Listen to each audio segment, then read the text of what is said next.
societal support, a lot of societal sacrifices. People of Jamaica made a lot of sacrifices. And businesses, the private sector, everybody was engaged in this journey. We want to continue to reform the public sector, to allow the public sector to provide its services to the Jamaican people, provide services to the private sector. And the idea is that those services must be more accessible. Those services must be more affordable. Those services must be faster. They must be more personable and comfortable for the citizen. Watch Building a Better Public Sector, a 4-part docuseries right here on CVM, commencing April 5 and aired every Sunday in April at 3 p.m. Brought to you by the Transformation Implementation Unit.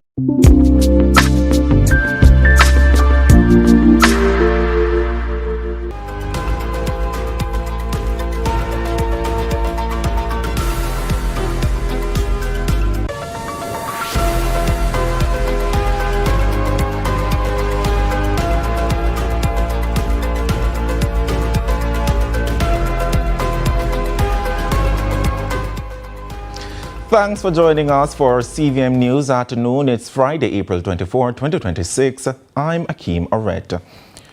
Up first this afternoon, 2 people are confirmed dead and another hospitalized in critical condition following a crash along the Boscobel main road in St. Mary Friday morning. 2 others sustained minor injuries in the crash. Now it's understood that the collision involved 2 Probox motor cars, one of which is a public passenger vehicle. The accident has caused a major traffic pileup along the roadway as onlookers gather while emergency responders work to remove the wreckage. Joining us now with more details is Assistant Commissioner of the Fire Brigade in charge of Area 2, Julian Davis-Buckle. Thanks for joining us, Ms. Davis-Buckle. Mrs. Davis-Buckle, what's the latest you can tell us at this time? Okay, good afternoon. The latest is that we got a call at 9:10 of a motor vehicle crash along the Boscobel main road. We arrived on location. When we arrived, we were advised that the casualties were already transported to the hospital.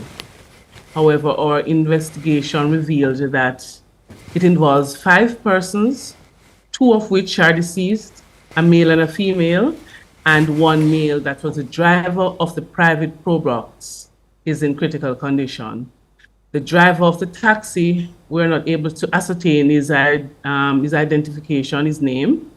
However, the passenger of the taxi is at the hospital being treated. So what we did on the scene was carry out cleaning debris from the roadway, and we de-energized the 2 motor vehicles that were involved. 1 was sent to the precipice after the collision. So what do preliminary reports say caused the crash? We are not exactly sure, but what we were told is that the private Probox was on its way to the hospital as one of the casualties had a heart condition and was being transported to the hospital when the crash occurred. Mm-hmm. So can you confirm if emergency responders are still on the scene trying to remove the wreckage, or has the roadway now been cleared? It has been cleared. The wreckers came and they picked the vehicle up. We did clear the debris that were on the roadway, so we have free flowing now. And are there any safety concerns about that stretch of the Boscobel main road? It's a safety concern for every roadway in Jamaica. We are just not being careful enough, and some of these crashes can be avoided if we just drive with due care. So what's your message then to motorists this afternoon, especially those operating public passenger vehicles? They just must use the roadway with care. Obey the road signs.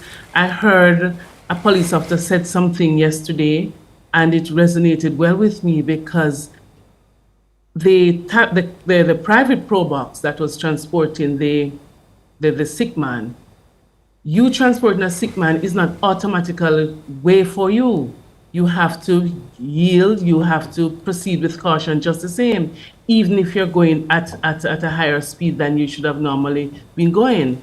but they just take it for granted and just drive without due care for others, road users. All right, thank you so much. That was Assistant Commissioner in charge of Area 2, Julian Davis Buckle. A brazen late night shooting inside a bar in the Ocho Rios Market St. Anne has left 2 men dead and 2 others fighting for their lives. The victims have been identified as 25-year-old Steve Drake, otherwise called Six of Great Pond in the parish, and 55-year-old Basil Arthurs, a Ministry of Health worker from Top Bay in Discovery Bay. Reports are that shortly after 10 Thursday night, a lone gunman entered the establishment and opened fire on patrons. 4 men were shot during the attack. Drake was pronounced dead at the scene, while Arthurs later succumbed to his injuries at hospital. 2 other men, 32-year-old Jaleel Spike of White River, Ocho Rios, and another identified as Shem Corney, remain hospitalized in critical condition. The attacker reportedly escaped in a waiting motor vehicle. Investigators say 7 spent shells were recovered at the scene as they continue their probe into the deadly incident. In the meantime, Mayor of St. Anne's Bay and Councillor for the Ocho Rios Division, Michael Belnavis, says the parish is not known for these violent crimes. Used to this type of thing. And with the impending boom that we're seeing in and around the parish, in particular Ocho Rios, there seems to be an influx of individuals looking to criminalize the space, and that it needs to be dealt with as a matter of priority. It's putting the tourism product at risk, and it's putting the residents at unease. The fact is that they're not used to this type of thing, and it's happening with a sense of frequency. We've asked the police high command to look into it and to see how is it that we can move forward in this space and weed out those individuals who are looking to come into this space and create mayhem. That has to stop. We need to have a zero tolerance when it comes to that type of behavior, that type of it cannot continue. A room full of duppies. That's what the prosecution witness told the court she saw when she went to Archer's funeral home to identify one of the bodies following the 2018 shooting that left 2 men dead and another wounded. This in the ongoing Clansman gang trial in the Supreme Court in downtown Kingston Thursday. Carla Ramdeen was in court and now reports. The witness testified that on February 24, 2018, while at home, she was contacted by a relative in relation to the shooting of Leon Burke, Kemar Williams, and the wounding with the intent of an unnamed individual on February 24, 2018 in Bogwalk, St. Catherine. The witness testified that on March 6 at about 2 p.m., she received a call from the investigating officer. The following day, she went to the Archer's funeral home accompanied by 2 other individuals. She told the court she was taken into a room with bodies, which she described as, quote, a room full of duppies. The witness said she was asked if she knew why she was there and told the doctor she was there to identify a body. She testified that a body bag was opened and the deceased was shown to her. She told the court that she was able to identify the individual by his face and hair. The witness recalls becoming emotional when she saw the man, quote, in that situation. She was then escorted outside. When asked by the prosecution to clarify what she meant by, quote, that situation, she responded, he's dead, he's dead, he's dead, sir. She further testified that while outside, she was later called into a room by the investigating officer where she was given the man's belongings, his wallet and shoes. She then provided a statement to the investigating officer. There were no questions on the cross-examination from the defense Denise Hinson, who represents the accused Tesha Miller, and attorney Kemar Robinson, who represents the accused Kirk Forrester, both charged in relation to the incident. The shooting covers count 9, 10, and 11 in the prosecution 32-count indictment. Count 9 charges Miller and Forrester with facilitating a criminal organization in the February 24, 2018 murder of Leon Burke in St. Catherine. Count 10 relates to the murder of Kemar Williams, and Count 11, facilitating the commission of a serious offense by a criminal organization, the wounding with intent of an unnamed individual. Carla Ramdeen, CVM News. There are fresh concerns about Jamaica's offshore oil ambitions as the as the Jamaica Environment Trust warns the country may not be equipped to manage the environmental and economic risks. CEO Dr. Teresa Rodriguez Moody is urging caution, pointing to potential threats to fisheries, tourism, and climate commitments. We are currently prepared for the what if coming out of the exploration activities. The environmental risks are significant and great, and we don't really have a good track record of managing environmental risks and clean up after ourselves. As Jamaica reflects on the legacy of Emperor Haile Selassie's historic 1966 visit, a renewed regional debate is unfolding over whether Rastafari should be explicitly recognized in law. Attorney at law Dr. Marcus Goff argues constitutional protections alone are not enough to prevent ongoing discrimination. One law, or just having the law alone amended with express language, wouldn't solve all of the, again, decades of anti-Rastafari sentiment that we still have to grapple with. And so we need to have a public education campaign in schools, in society more broadly, because we know that Rastafari children still continue to experience discrimination, to be teased and mocked in school concerning loss, concerning ganja, concerning Rastafari faith. And we take a break here inside CVM News at noon. Stay with us, more when we come back.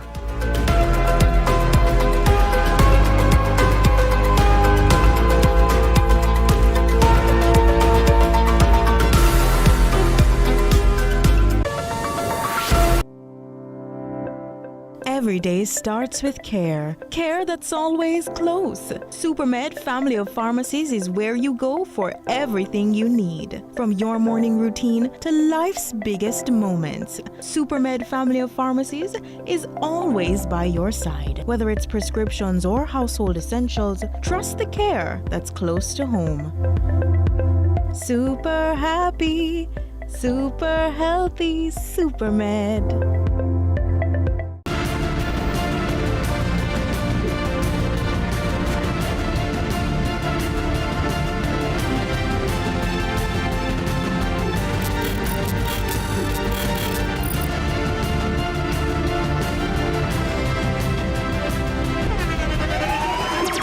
The internationally acclaimed On Stage with Winford Williams. At a new time, Saturdays at 8 p.m. on CVM TV. So much more than entertainment.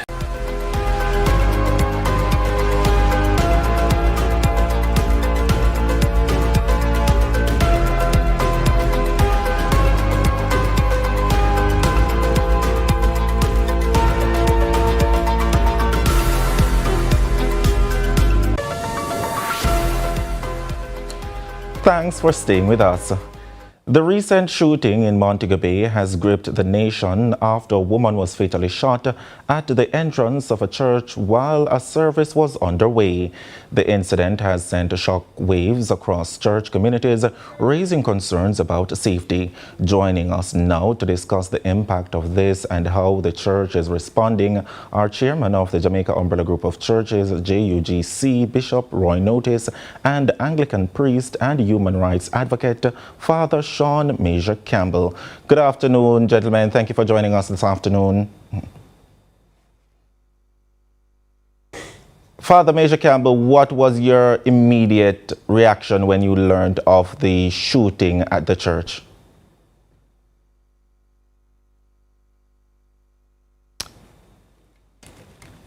Father Campbell, if you're speaking, you're on mute. We're not hearing you.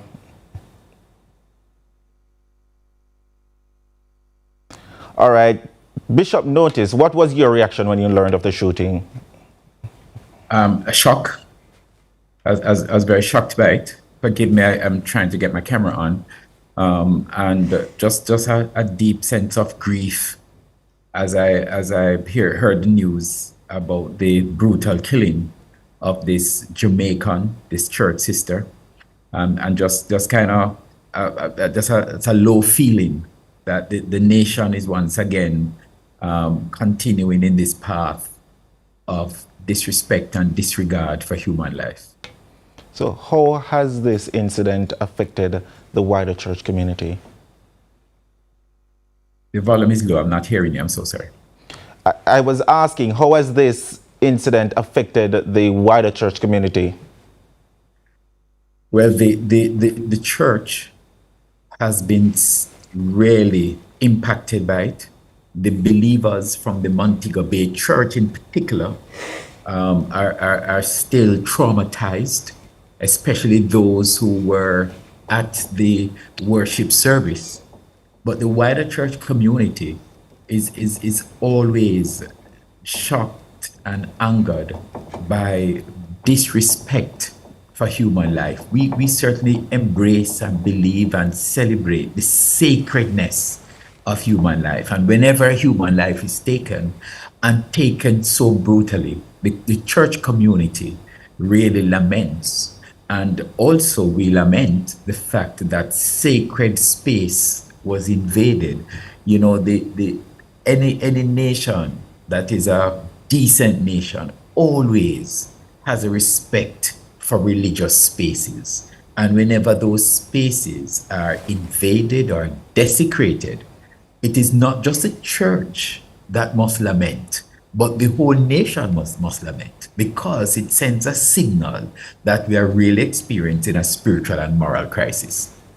And how do you begin to comfort people whose sense of safety, even in a place of worship, has been shaken?